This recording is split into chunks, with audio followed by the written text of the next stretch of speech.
Nu, no malas pilnīgi cits skats, kad normāls bremzes virsū. Es pilnīgi nevaru sagaidīt, ka varēs braukt, bet, protams, ar šito nekas nebeidzās, jo man vēl ir jāsamaina priekšējās bremzes, bet tām vajadzētu būt stipri vieglāk nekā aizmugurējām, jo, pirmkārt, tiem suportu turētājiem te pavisam nav jāņem nost. Ja tur vēl es sākumā nezināju, tad šeit es zinu, ka te var neņemt.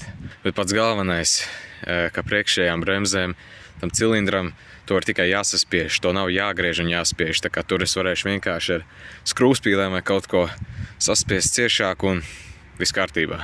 Es izdarīšu arī to, tagad un tepat, tā lai viss ir izdarīts un ir miers.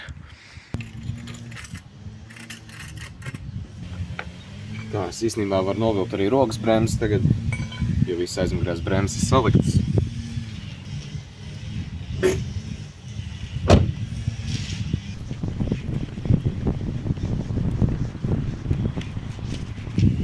Tā. Ritenis nost. Jā, arī paši tie supporti ir krietni lielāki. Citi tie gali. Tie slīd, tās skrūvas, kā viņas sauc. Augšā un apakšā. Uz kā balstās supports.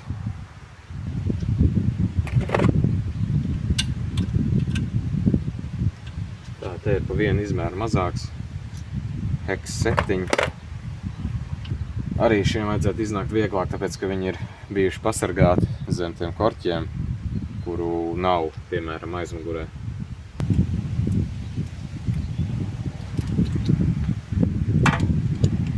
Normāli. Šitā. Nu, jā, šie pavisam viegli atnāk. Daudz patīkamāk nekā ar tiem aizmugurējiem. Tas vienkārši murgs bija. Nākamreiz, jā, vajadzēs kaut ko ar aizmugurējiem bremzēm darīt. Sūtīšu pie mehāniķa. Vai arī tur jāmaina ir viss tas supporti un tas supporta balsts tādā garā. Citādi es nepiesakos to darīt.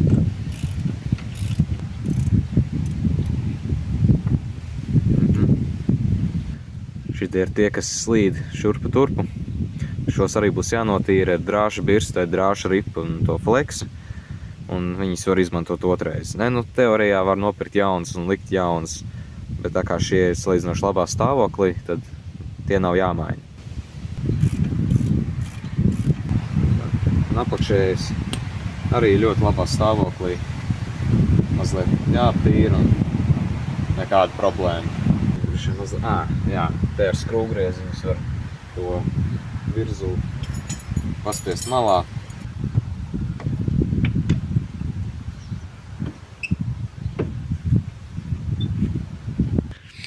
Tā augša nonāk pirmā nost, jo apakšā viņš uz tādām ķepām te turās. Un tad, kad noņem šo, tad var izņemt ārā.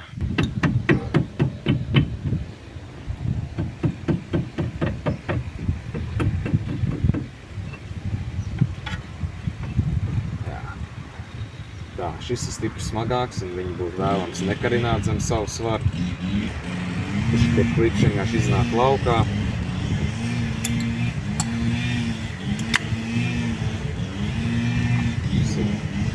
Iekšējais cilindrā.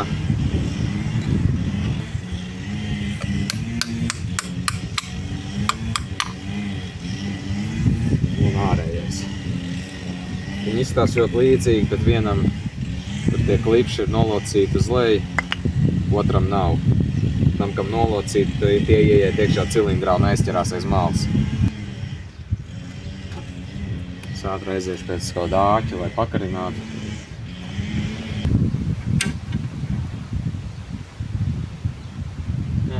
Labi.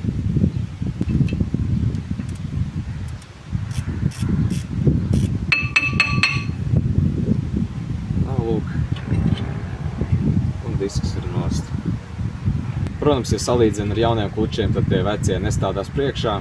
Jaunie ir gandrīz 2 reiz biezāki.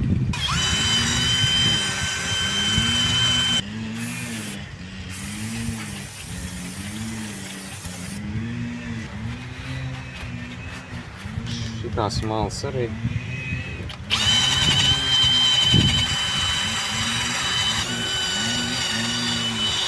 Tā, tagad ar to cilindru vajadzētu būt ļoti vienkārši. Šeit es laikam varu izmantot savu pirmo ideju, izmantojot gultni norāvēju, bet uz otru pusi spiežot iekšā. Jā, cilindrs spiežās iekšā, ļoti smuki.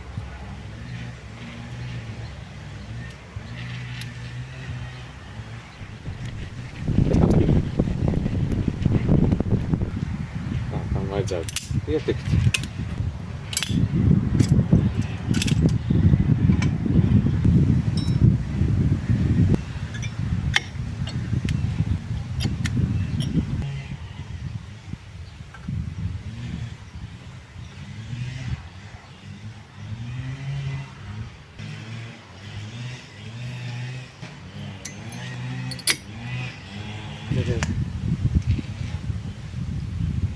Visu ko pastu.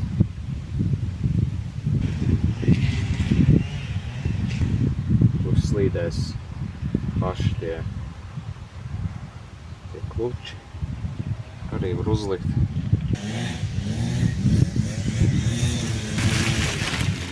Tagad diski. Acīm redzam, viņi ir daudz biezāki.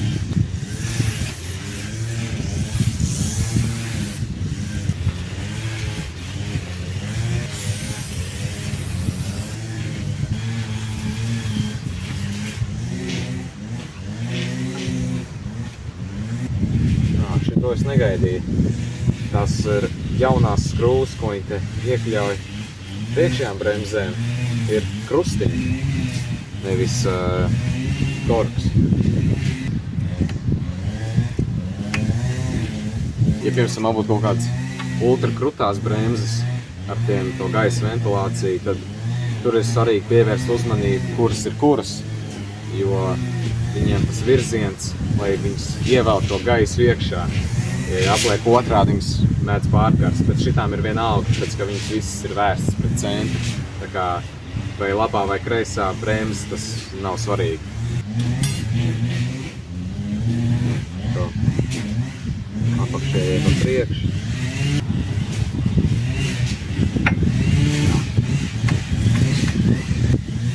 Tagad jāievieto atpakaļ ir tās tapas, kuras es jau notīrīju. Viņas tagad tā kā jaunas. Un vēl tās no priekšu ir jāieziež ar speciālu smērvielu.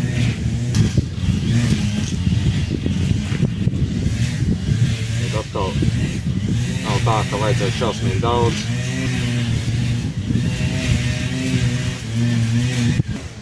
Un tagad tikai skrūvēt atpakaļ, jāskatās, kad neieskrūvē šķērsām to vītni. Un vajag sajust to, tad uzķert to pirmo, un tad var skrūvēt iekšā.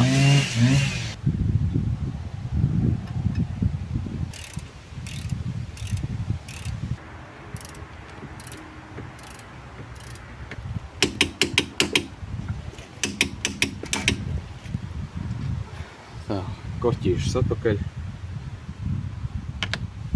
Un priekšējās bremzes ir gatavas, man tikai jānomaina šķidrums, bet tas arī būs ļoti ātri. Tā, nu, negribīgi, bet beidzot atnāca vaļā tas vārsts, tā kā var beidzot atkal nomainīt to šķidrumu. Likās tā, ka tūlīt jau noraus viņu nost, bet beigās tā vītne padevās labā ziņā un varēja atskrūvēt.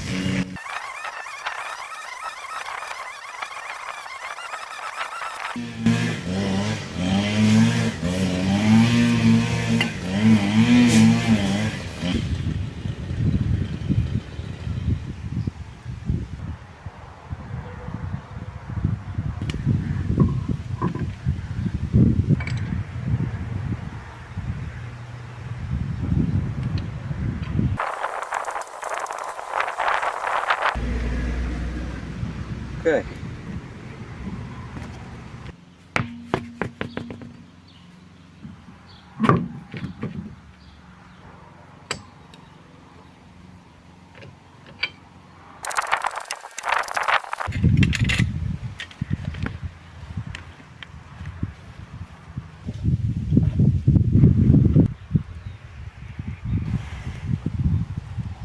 Nu ko, visas bremzes ir samainītas, kluči, diski, šķidrums.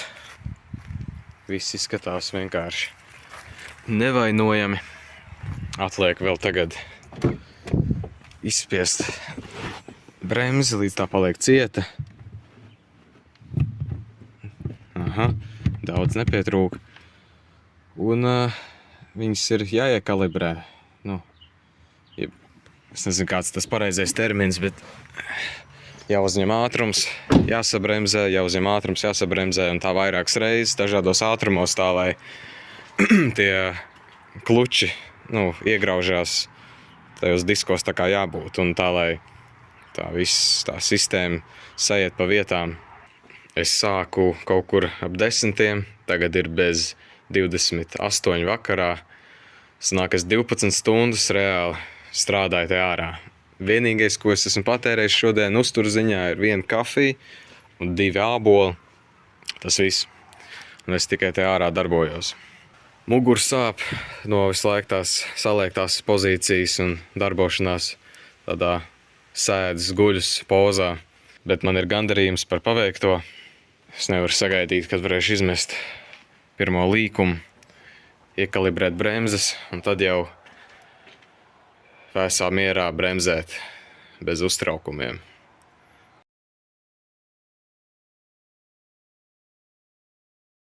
Es tagad kāds 11 reizes no 60 uz 20 km/h neapstājoties pilnībā pabremzēju.